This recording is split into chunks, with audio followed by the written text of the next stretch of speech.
tal? En esta ocasión hablaremos sobre las fobias y para eso me acompañan dos de mis compañeros, Alejandra Moreno, Alexander Castro y Mauricio Vázquez. Las fobias es un trastorno de salud emocional y a la vez psicológico que se caracteriza por un miedo intenso y desproporcionado ante objetos o situaciones concretas. La fobia, vista como un resultado de miedo más o menos consciente, acompañado de un componente ansioso, puede expresarse de varias maneras. Existen tantas fobias como personas, ya que cada individuo puede desarrollar una fobia a cualquier cosa. Las fobias no son algo heredado, mucho menos son innatas, sino más bien son expresiones de tendencias sexuales. Las fobias pueden llegar a ser adquiridas o aprendidas, pues todos nacemos con la capacidad de sentir el miedo. Para que una fobia pueda ser adquirida es necesario que ocurran ciertos factores. Uno de ellos podría ser la asociación de experiencias temerosas con algunos objetos o situaciones en particular. Las causas que originan las fobias están asociadas a altos niveles de estrés, los cuales están acompañados de debilidades biológicas. Por ejemplo, hay individuos más resistentes a la angustia en comparación con otros.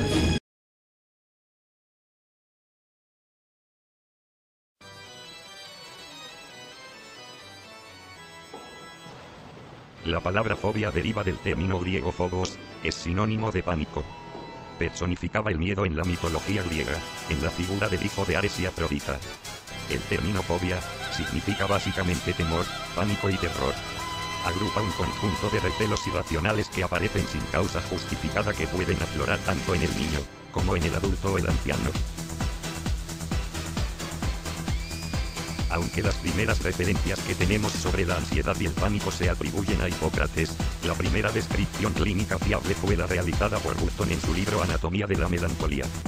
Durante el Renacimiento y el Clasicismo, las fobias recibieron especial atención de filósofos y moralistas.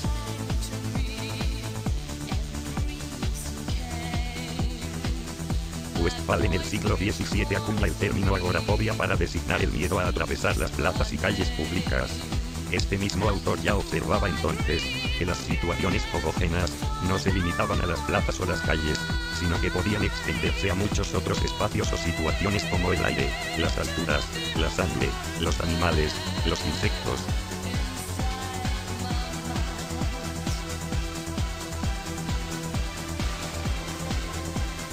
En las décadas siguientes, el término se mantuvo ambiguo e inespecífico, hasta bien llegado el siglo XVIII, momento en que Cullen desbroza por primera vez el término neurosis. La palabra neurosis se empleaba para referirse a todas aquellas afecciones generales del sistema nervioso central donde la fiebre no estaba presente y existía una alteración del sentido o del movimiento. A finales del siglo XIX, la neurosis era un término demasiado amplio e impreciso, que servía de cajón desastre de alteraciones tan variadas como la psicastenia, la neurosis obsesiva, la neurosis fóbica, la histeria, la hipocondría o la neurastenia. La llegada de Freud aborda una nueva interpretación respecto a la problemática de las neurosis, focalizándose en el conflicto psicológico. La ansiedad era un signo de la presencia de un peligro en el inconsciente y surgía como resultado de la lucha entre los deseos sexuales o agresivos inconscientes y las amenazas de la moralidad o la realidad externa. Desde finales del siglo XX, la clasificación de las fobias se realiza según la propuesta de Marx en agorafobia, fobia social y fobia simple o específica. La visión americana ha unificado las fobias bajo estos tres supuestos, renunciando con fines prácticos a las ricas y variadas descripciones clásicas sobre los múltiples subtipos de fobias.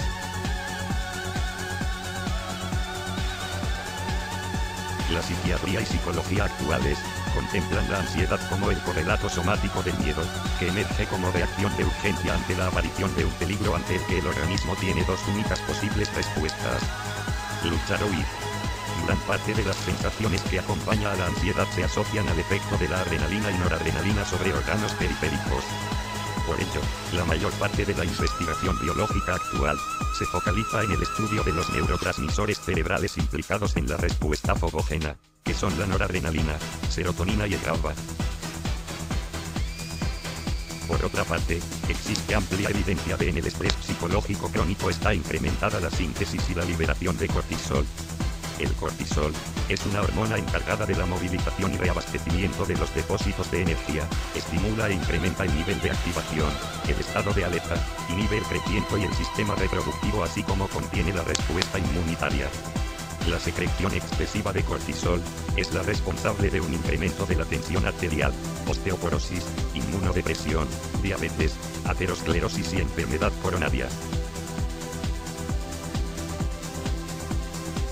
Dentro de las fobias más comunes tenemos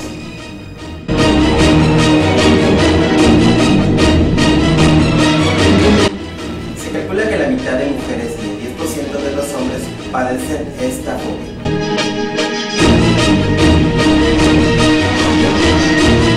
Muy común entre los adolescentes y jóvenes. Se calcula que cerca del 4% de las personas entre 18 y 55 años lo padecen.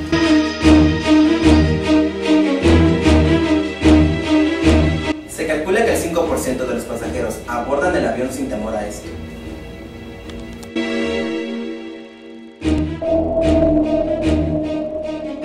El que presenta este tipo de fobias suelen refugiarse en sus hogares y muy rara vez salen en ella.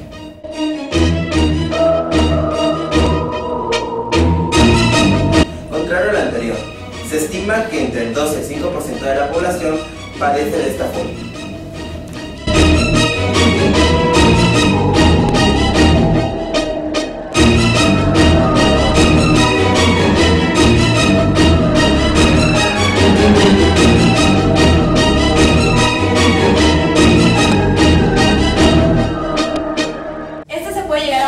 En diversas formas, pues algunos pacientes le temen al papel seco y otros al papel húmedo.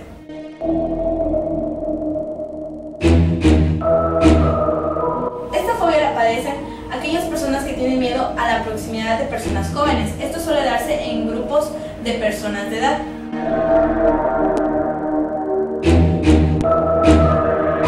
Esta es el horror ante la poesía, pues se cree que únicamente es para las élites y que no seremos capaces de comprender su significado.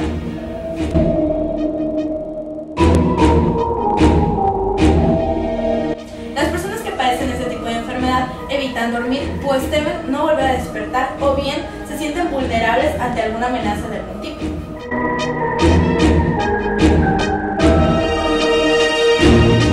Esta fobia es el temor a tocar la propia barbilla o las barbillas ajenas.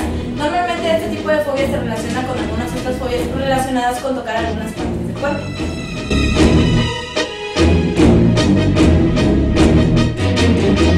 Los enfermos pueden temerle a todos los colores o a algunos colores.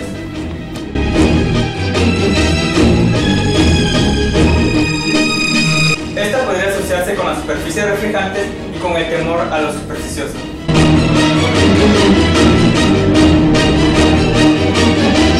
Sus víctimas literalmente no soportan escuchar o pronunciar ciertos nombres. En algunos casos se puede dar que no pueden escuchar hasta su propio nombre.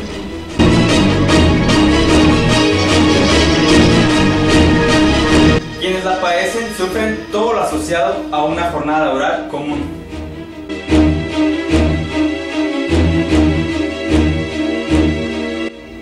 Los pacientes temen contraer una fobia que afecte su calidad de vida o los incapacite. Hoy en día se cuentan con muchos recursos para tratar este tipo de trastornos. Esto va dependiendo de la persona y del tipo de fobia que padezca. Espero que esto les haya servido para conocer las fobias. Esto fue todo, gracias a Alexander, gracias a Alejandra por asistir a esta clase. Nos vemos hasta la próxima. Bye. Bye.